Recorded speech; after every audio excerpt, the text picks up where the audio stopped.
السلام عليكم ورحمة الله تعالى وبركاته.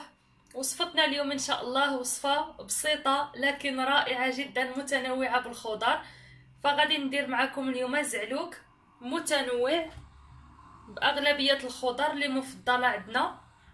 ما كنكتفيوش فقط بالطماطم والدنجال، كنزيدو معاهم الفلفلة والقرعة، الفلفلة الحمراء. عندي هنايا القزبور والمعدنوس، ممكن تكتفيو بالمعدنوس فقط 3 ملاعق كبيرة مقطع قطع رقيقة بهذا الشكل هذا، وفصين كبيرين من الثوم. الا كان الفصوص صغيرة ديروا 4 على حسب الكمية اللي كتفضلوا في النكهة ديال الثوم. ايضا ممكن انكم ديروا الثوم بودرة. التوابل غادي نشوفوهم اثناء الطهي. اول حاجة كنبداو بها كناخذوا الفلفلة، كنعطيو النكهه ديال الشواء للزعلوك، فكنشويوها يا اما في الفرن او فوق البوطاغاز فوق النار.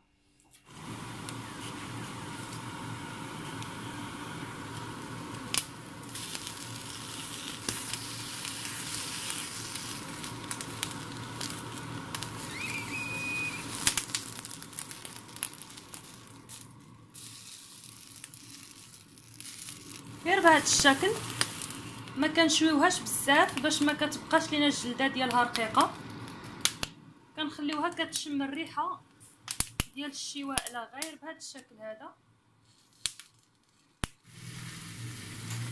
وكناخذوا اناء بلاستيكي، اي اناء يكون عنده الغلاقه ديالو بهذا الشكل هذا، وكنسدو عليها باش كتسهل علينا اننا نحيدو لها القشره. الطريقه ديال هاد الزعلوك سهله جدا وكيوجد في ربع ساعه.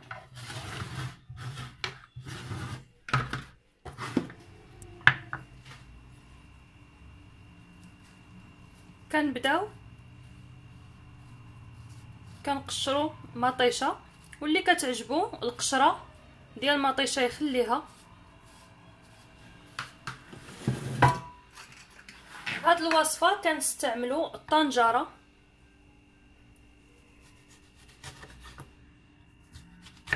فبسرعه كيوجد لينا. الطماطم كنحتفظوا بالزريعه ديالها والماء اللي فيها. كناخذوا الدنجال،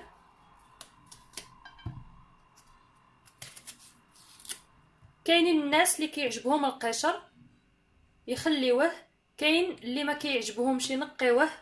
انا غادي ندير نص نص غادي نخلي ليه القليل من القشر فقط بهذا الشكل هذا. بالنسبه للقرعه كتقطعوها يا اما دوائر اولا مربعات، فاللي كتفضلوا.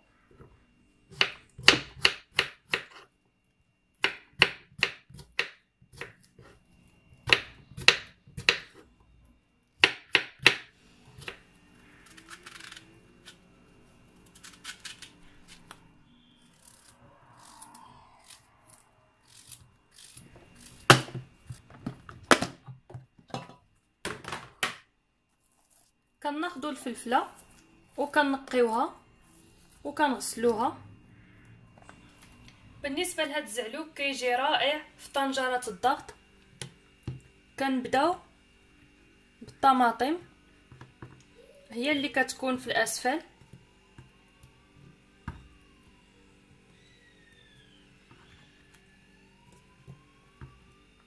بهذا الشكل، وكنضيفوا عليها القرعه.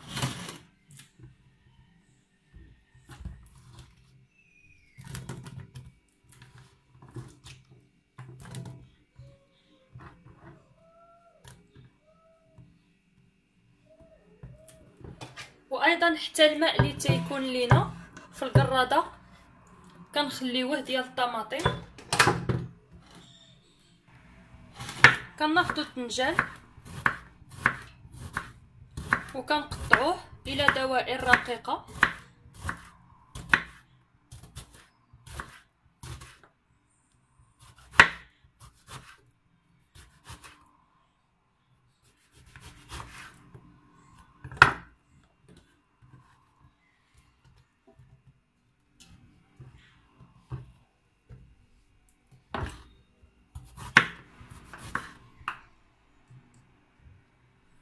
كناخدو الثومه يا اما كنحكوها اولا كنقطعوها الى قطع صغيره اللي كتفضلوا.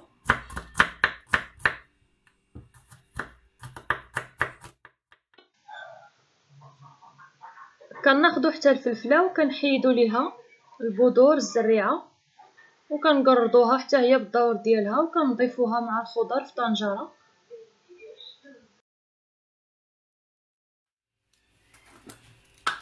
وكنبداو كنديرو التوابل او العطريه، الملح حسب الذوق،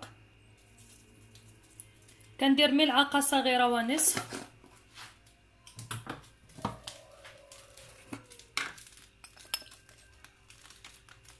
ملعقه صغيره من الكركم او الخرقوم البلدي،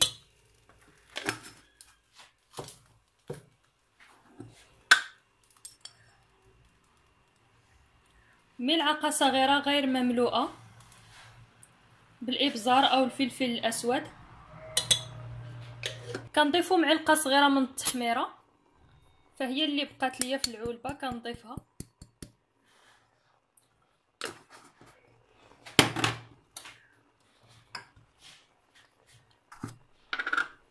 ملعقه صغيره من الكمون، فالكمون والتحميره كنضيفوهم بكميه اكبر، سكينجبير نصف ملعقه صغيره. بالنسبه للسودانيه او الحار كيبقاو اختياريين، كنضيف القليل،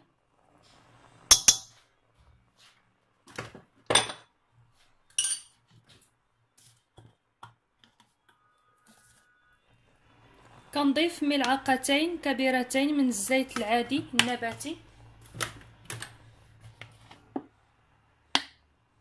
و3 ملاعق كبيرة إلى 4 من زيت الزيتون، نصف كأس من الماء كنضيفوه من الفوق بهذا الشكل.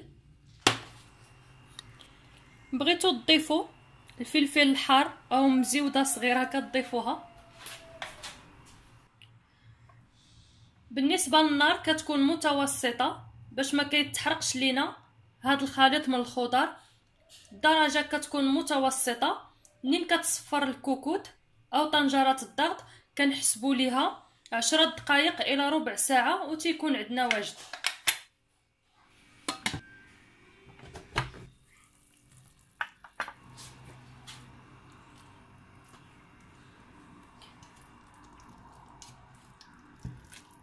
فهنايا كيوجد وكنقصروه بهذا الشكل،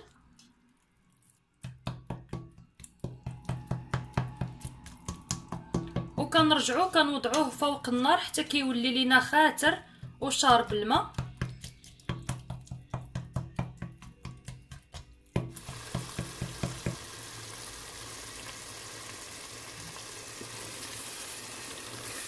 وها هو واجد.